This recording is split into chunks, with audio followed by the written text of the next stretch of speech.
Hola, mi nombre es Joy Solórzano. Y mi nombre es Wendy Alarcón y nuestro proyecto es acerca de la obtención de electricidad a través de energía electroquímica.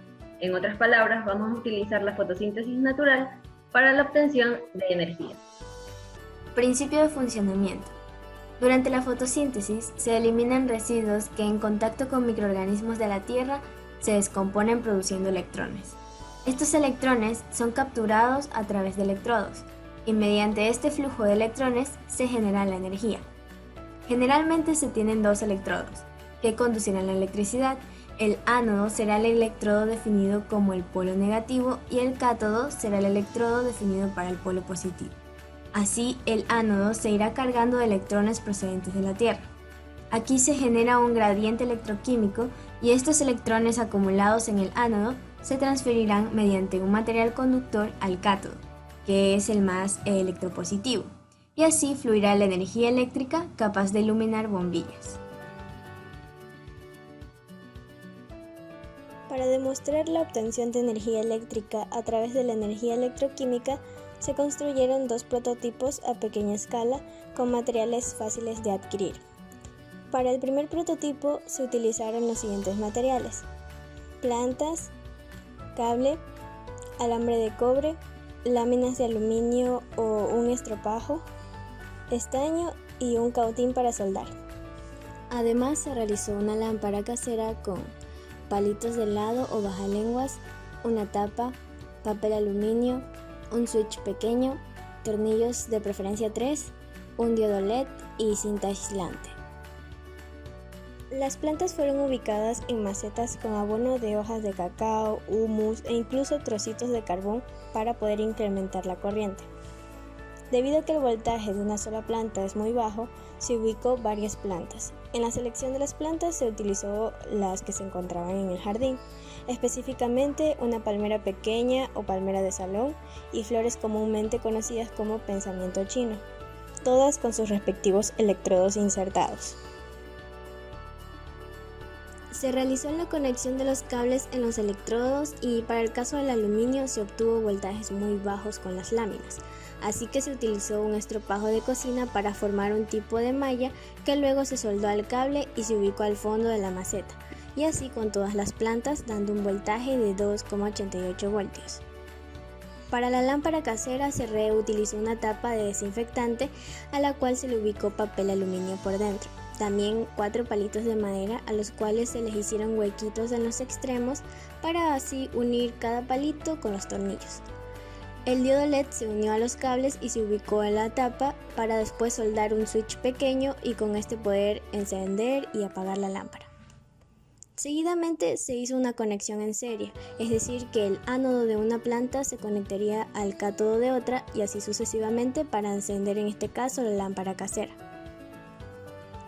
Como se puede observar, es posible obtener energía eléctrica a través de las plantas. Actualmente existen sistemas similares y también investigaciones donde se plantean nuevos diseños de electrodos para una mejor captación y movimiento de los electrones, pudiendo ser utilizado en un futuro para, por ejemplo, abastecer de alumbrado en algunos parques.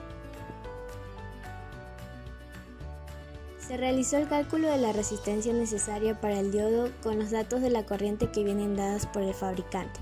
Para los datos del voltaje aplicado se los obtuvo midiendo a través del voltímetro y el dato del voltaje del LED mediante las especificaciones técnicas del mismo, para luego aplicar la fórmula.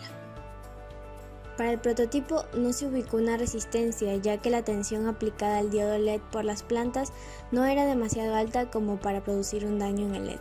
Sin embargo, en el caso de aplicarla, esta tendría que ser de 39 ohms. Antes de realizar el cálculo de la potencia eléctrica del prototipo, se calculó la intensidad del sistema, despejando la intensidad de la fórmula de la ley de Ohms, donde se obtuvo que para el montaje en serie se tiene una intensidad eléctrica de 0,073 amperios, pudiendo entonces con este calcular la potencia eléctrica del modelo, con un resultado de 0,21 watts, lo cual determina la cantidad de energía que consume el sistema.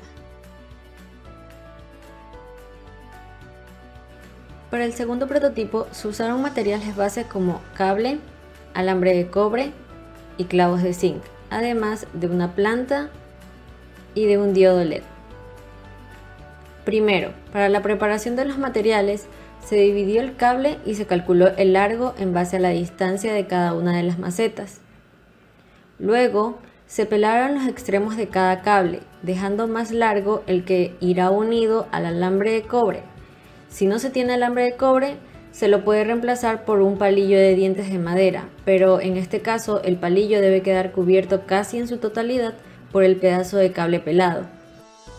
En cualquier caso, el otro extremo del cable debe ir unido a un clavo de zinc. Para la lámpara se pelaron dos cables de la misma manera y se unieron al diodo LED, dejando dos extremos libres. El LED en este caso fue de 3 voltios. Al final resultaron 4 uniones diferentes, teniéndose 6 juegos iguales para las uniones en serie entre planta y planta, 2 uniones con un extremo libre y las 2 últimas uniones con el LED.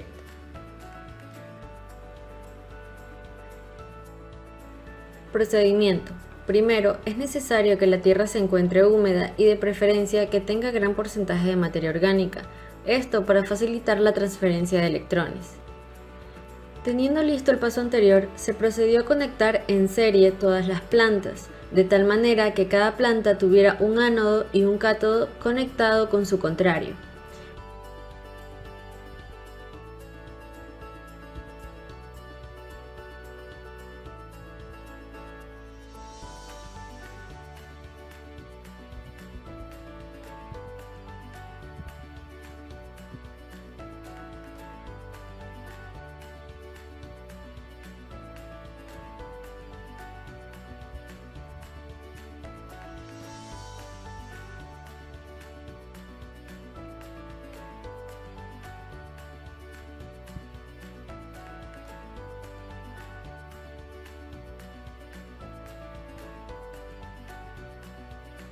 Para este prototipo se necesitaron 7 plantas para poder encender el LED de 3 voltios.